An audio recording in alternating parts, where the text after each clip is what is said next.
Yeah, I saw this debate with Fuentes and Barnes. Wanted to make a video about it. I actually had started one, but I had a traffic altercation. And if you don't have enough attention span to talk about like Israel-Palestine crisis, you're not gonna be able to continue making a video. But I thought the debate was interesting. I mean, it was fairly entertaining. I didn't think either one of these guys knows that much about Israel, but it's like that's not why they're on the show. They're both pundits, kind of entertainers that do analysis, so that's why they were on. I thought a debate with, say, Dershowitz and Finkelstein, who knew much more about Israel, was a better debate, but I don't think that makes it bad. I just think it makes it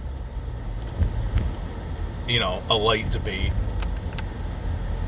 I guess the main thing of it is Nick's trying to say our relationship with Israel is a detriment. Barnes is saying our alliance with Israel is vital to fighting Islamofascism, which everyone kept mocking because they were saying, what exactly does that mean? I kind of have an idea in my mind of what it is, but I was unclear, okay, clearly talking about the Muslim Brotherhood or the Taliban. That to me definitely seems to be Islamofascism. But what about the secular regimes? Like Assad is not religious. So is he an Islamofascist? I mean, the mullahs, I guess, would be Islamofascist, but what about Assad, who's allied with them? So, I don't know, it's kind of a fuzzy definition. I guess it's supposed to be that way. Maybe it just means anyone who's Muslim over there that is bad, that we don't like. I don't know, maybe he was doing that on purpose. For example, the valid point Fuentes brought up, are the Saudis, are they Islamofascists? I think it's hard to parse through the difference between all these regimes and, a country like Jordan, which is considered to be, how would you say, like liberal for a country in that region, moderate, I guess they would call it, open, but it's still a monarchy. They'll still, probably throw you in jail if you're a threat to their system.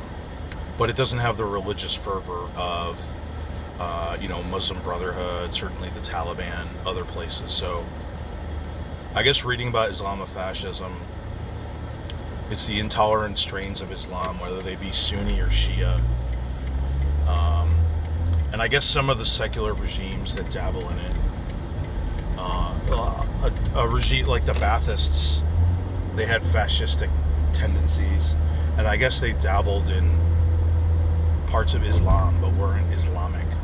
But I think when people say that, they're really referring to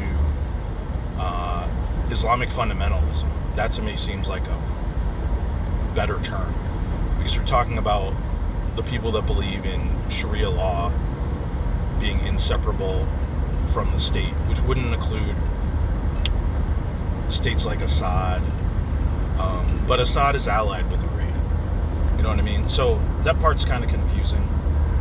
But then he said on Twitter, Barnes, I was doing that on purpose to kind of establish that frame and getting people to repeat Islamofascism. But whatever. I mean, you can kind of get the gist of what he's saying, but it is a little bit confusing. Why are we allied with the Saudis when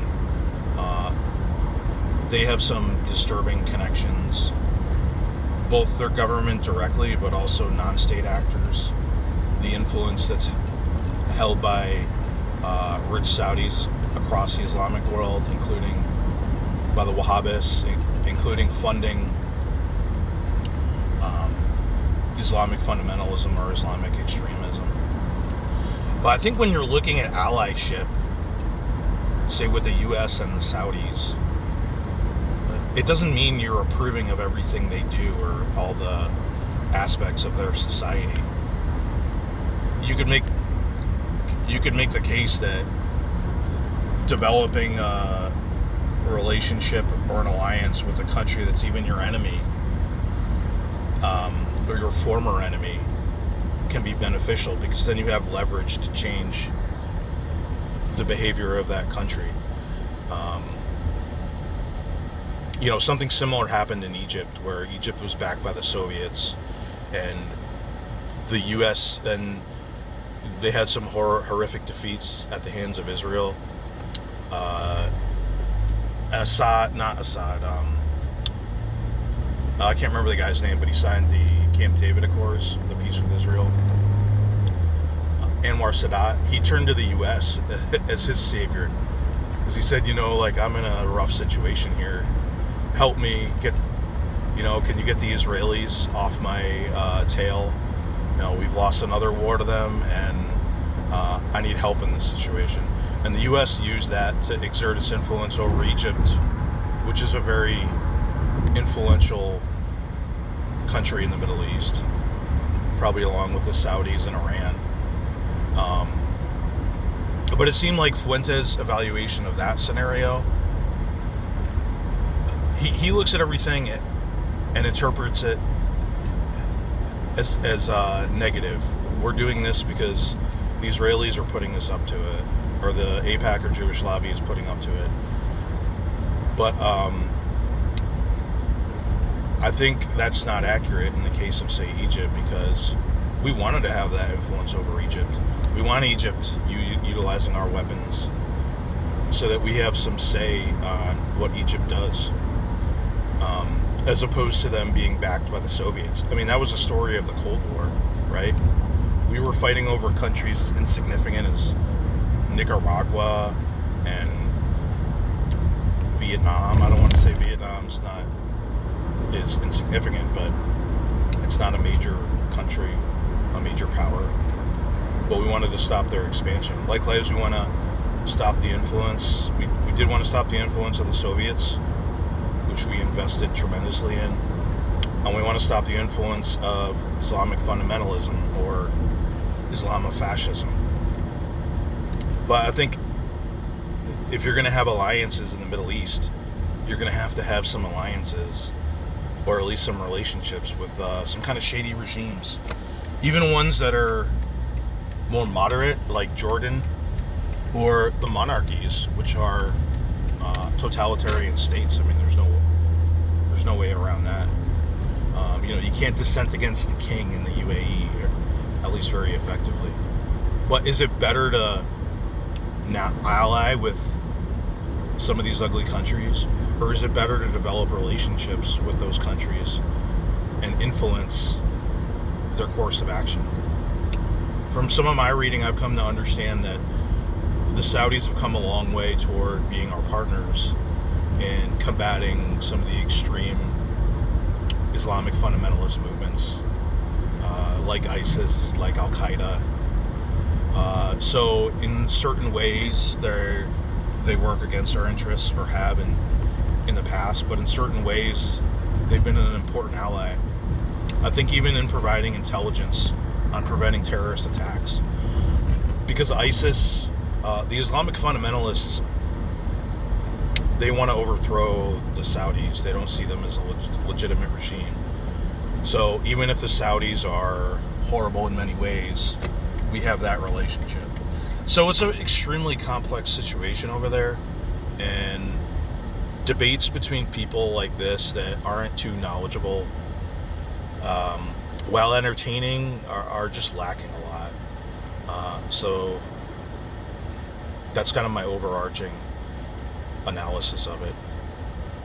But I think the real question I ask is not, should we have a relationship with Israel or should we not? I think the more important question is, do we want to be involved in these tumultuous areas of the world? Is it worth the cost of involvement, or is it not worth the cost of involvement?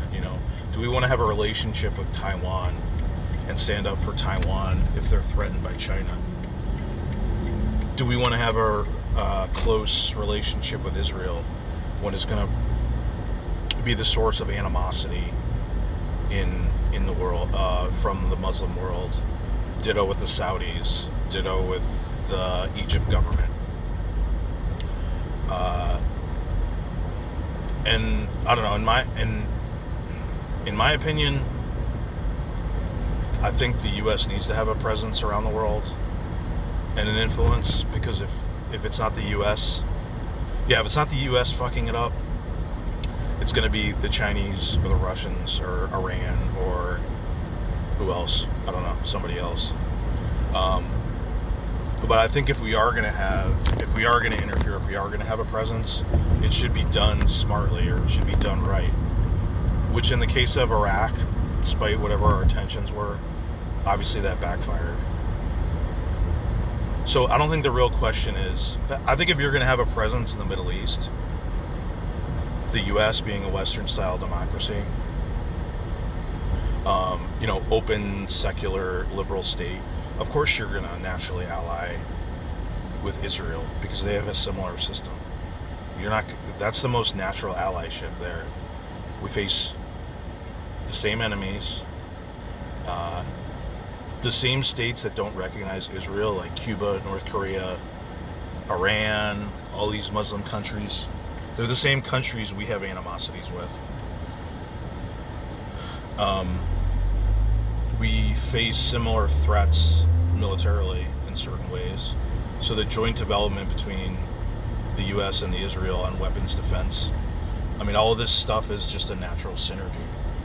So if you are going to have a presence in the Middle East because you think it's an important region, I don't see how the U.S. ever views Israel as its enemy. They're at least a partner in certain respects. Even these Arab countries are turning to Israel as a partner to fend off the Iranian influence, for example. So, but I think somebody like Fuentes, I'm not saying he doesn't believe what he says, but he looks at certain facts and interprets it in a way that fits his narrative. For example, like I mentioned, we give aid to Egypt, we give aid to Jordan, we give aid to a bunch of countries, but who else over there? And his narrative is, that's the Israeli lobby paying off Egypt and Jordan so they don't attack Israel. First off, that's stupid. Both countries repeatedly got their asses kicked by Israel, so they didn't want to fight Israel anymore. And we stepped in because we wanted to have an influence over there. We wanted a strong relationship with some of the Arab countries, because it projects our influence over there to try to maybe enact some type of positive reform in the Arab world, which has been such a difficult thing to come by. So these relationships with Jordan, maybe less so the one with Egypt, there's the possibility that these countries can maybe slowly over time be reformed with our influence. I think there's a risk in supporting some of these dictatorships like happened in Iran. It was an extremely heavy-handed totalitarian dictatorship that overextended itself on the people of Iran, and then there was an Islamic revolution that threw them out. But I think that was the old style of U.S. foreign policy, But we don't care how oppressive the dictator is. We supported the guy in Chile, right? Pinochet, who was a pretty repressive dictator. Those were the Nixon years, right? Like, we would support anybody. The Contras, Pinochet, the Marcoses in the Philippines, as long as they were pro-American, hey, they're keeping the Soviets out. But that backfired in the case of the Shah of Iran. So Iraq backfired. Obviously, we got to be smarter about what we do over there. But I think this narrative that somebody like Fuentes gives about Israel being a detriment to the United States, I think the United States is a detriment to the United States and making stupid decisions. I don't think it's Israel. I see Israel as having there's negatives too, but largely having a positive effect.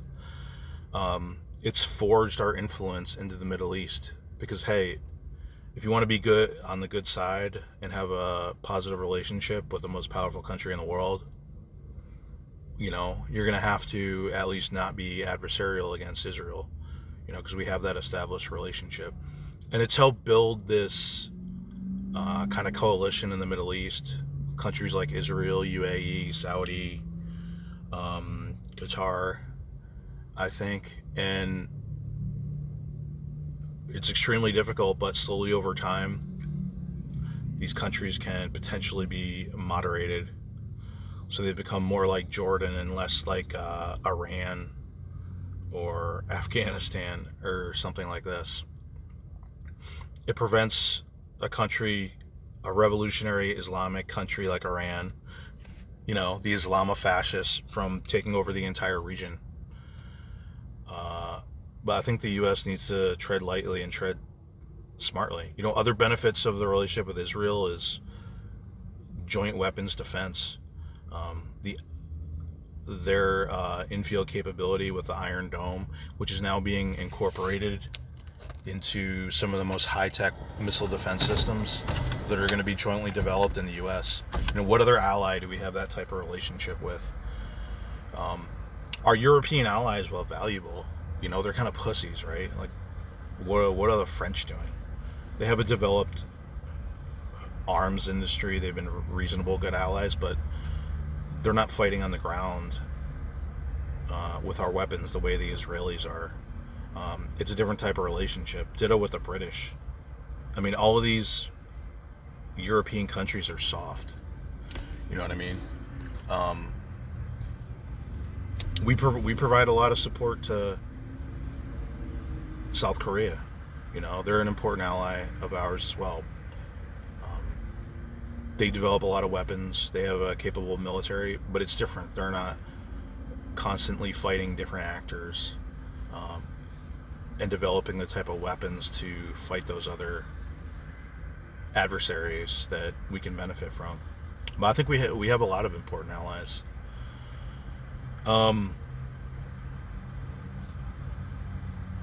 Somebody like Fuentes, he just has this tautology where he repeats stuff that's mistaken, that can be pretty easily debunked.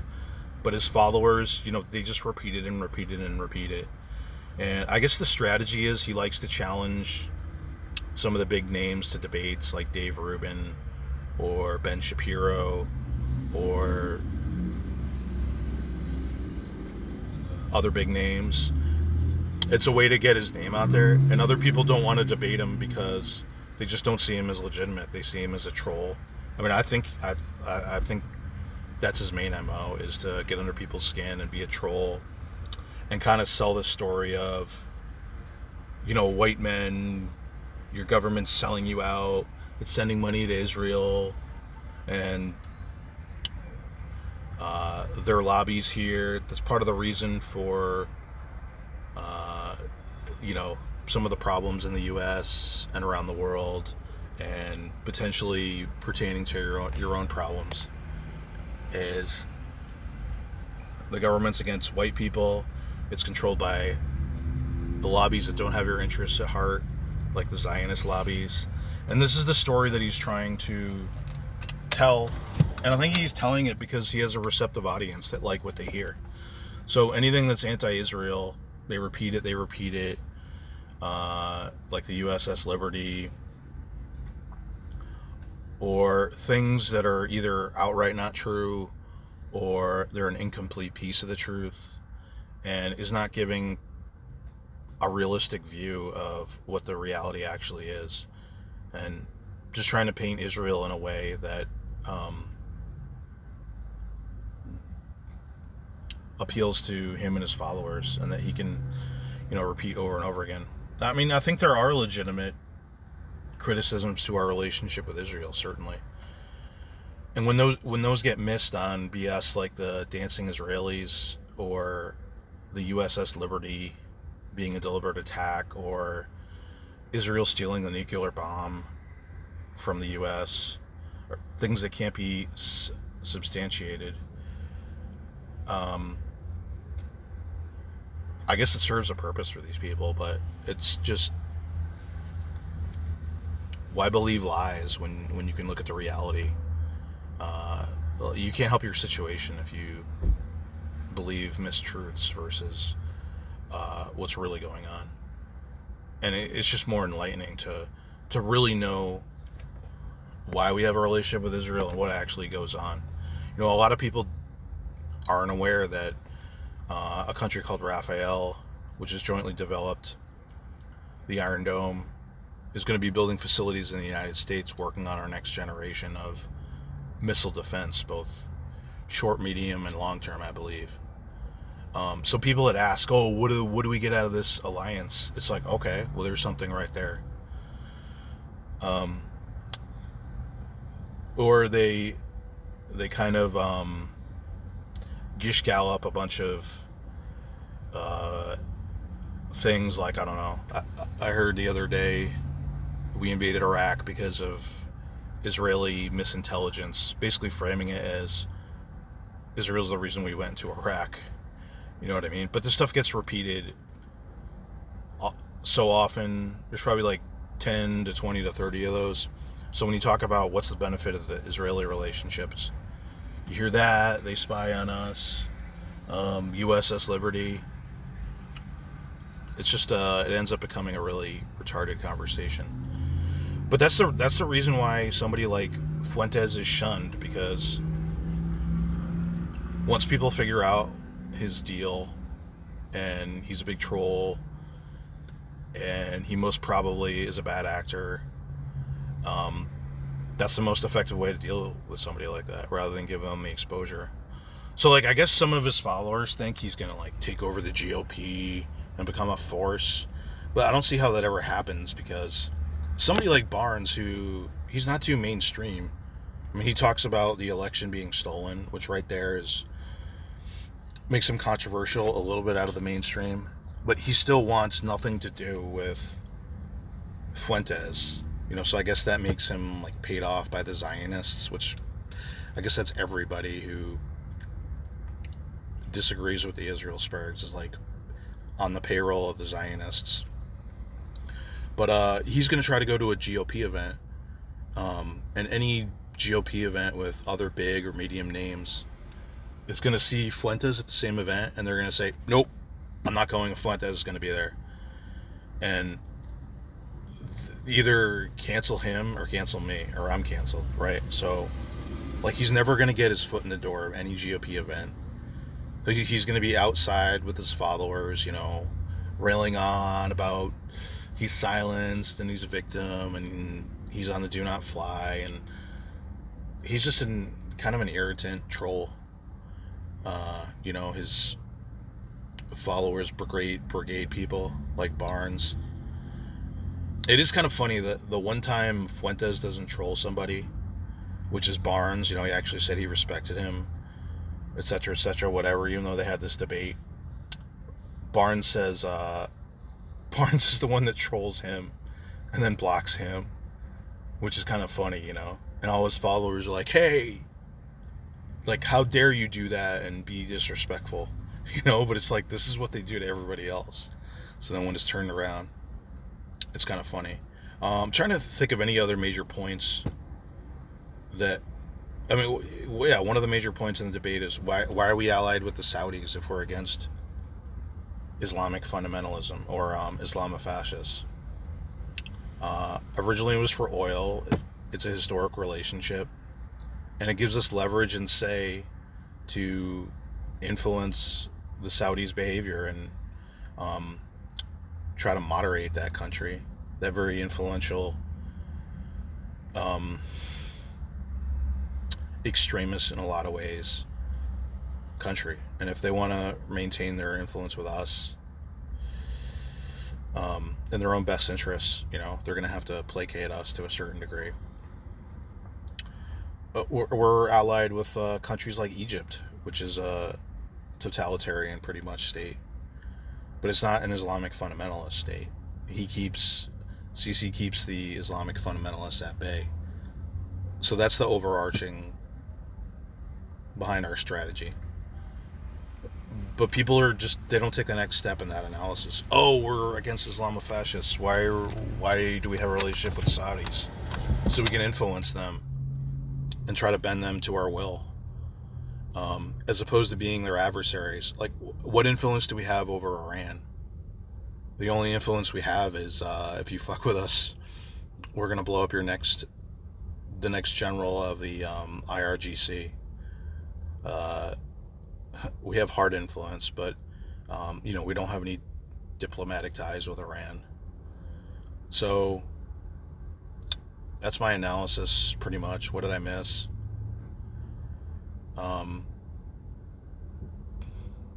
Yeah, they didn't talk too much about it. I mean, Israel does our bidding in the Middle East. They prevent the region from. First, they prevented the Pan-Arabists from taking over back in the 60s and 70s. And they took out the Soviet influence in the Middle East. And now they're fighting with, they're preventing the Islamofascists. They're preventing largely the Islamists from establishing a foothold there. Now, sometimes there's complex situations, like they gave medical aid, I guess, to some. It wasn't ISIS fighters, but it was some of the opposition fighters, some of the Sunni fighters. So then people say, oh, they're supporting the Islamofascists.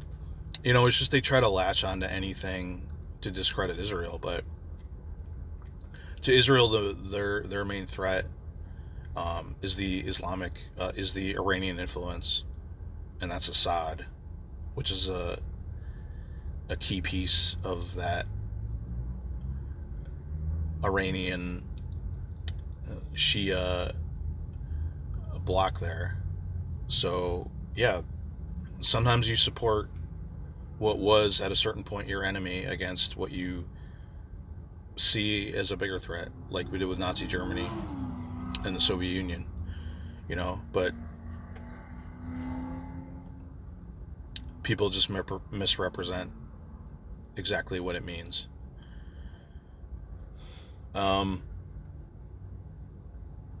But yeah, Fuentes, I just see him as a bad actor. He wants to say it's a bunch of people that are disgruntled with the American system. I mean, I've heard him praise, I think, Iran and all of our adversaries, because he sees the U.S. government as being his real enemy, and any influence associated with the U.S. government, liberalism, Zionists, etc.